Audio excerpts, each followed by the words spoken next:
அன்பர்களுக்கு வணக்கம். ஆன்மீக சிந்தனை மூலமாக தங்களை எல்லாம் சந்திப்பதில் மிக்க மகிழ்ச்சி. அருணகிரிநாதரின் புகழைக் கண்டு பொறாமை அடைந்து சம்பந்தாண்டான் என்பவன் அருணகிரிநாதரை வாதுக்கு அழைத்தார். பிரபுட தேவராஜன் அரசனிடம் அமைச்சராக உள்ள சம்பந்தாண்டான் அருணகிரிநாதரை தான் வழிபடும் காளியை வரவழைத்து காட்டுவதாகவும், அதேபோல் அருணகிரிநாதர் வழிபடும் கடவுளை வரவழைத்து காட்ட வேண்டும் என்று வாதம் செய்தான்.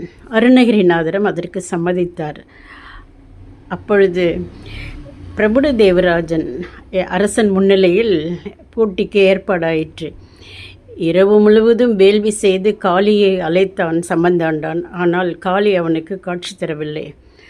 உடனே பிரபுட தேவராயர் அருணகிரிநாதரை பார்த்து கந்தவேலை வரவழைத்து காட்டி அருள வேண்டும் என்று வேண்டினார். கந்தவேலை எந்த வேலையும் காணலாம், எங்கே நினைத்தாலும் அங்கே என் முன் வந்து எதிர் நிற்பான் என்று அருணகிரியார் கூறி இத்திருப்புகளை பாடுகின்றார். பாடல் முடியும் பொழுது மண்டபத்து தூணிலிருந்து முருகப்பெருமான் காட்சி தருகின்றார். எப்படி காட்சி தருகின்றார் தெரியுமா? வேலும் மயிலும் ஆட குழந்தை வடிவேலனாக தூணிலிருந்து வெளிப்பட்டு காட்சி தருகின்றார். பாடல்: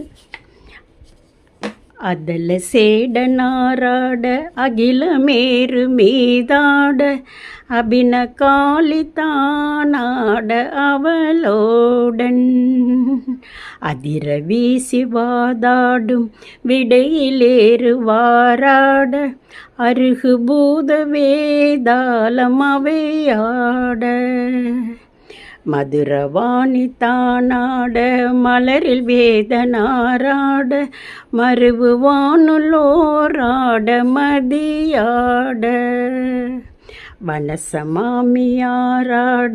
நெடிய மாமனாராட மயிலும் ஆடி நீயாடி வர வேணும் கதை விடாத தோல் வீமன் எதிர்கொள்வாளியால் நீடு கருதலார்கள் மாசேனை பொடியாக கதறு காளி போய் மீள விஜயநேரு தேர் மீது கனக வேத கோடூதி அலை மோதும் உததி மீதிலே சாயு முலகமூடு சீர்பாத புவனமூர்த்தி மாமாயன் மருகோனே உதயதாம மார்பான பிரபுட தேவ மாராஜ உலமுமாட வாழ் தேவர் பெருமாளே பெருமாளே பெருமாளே.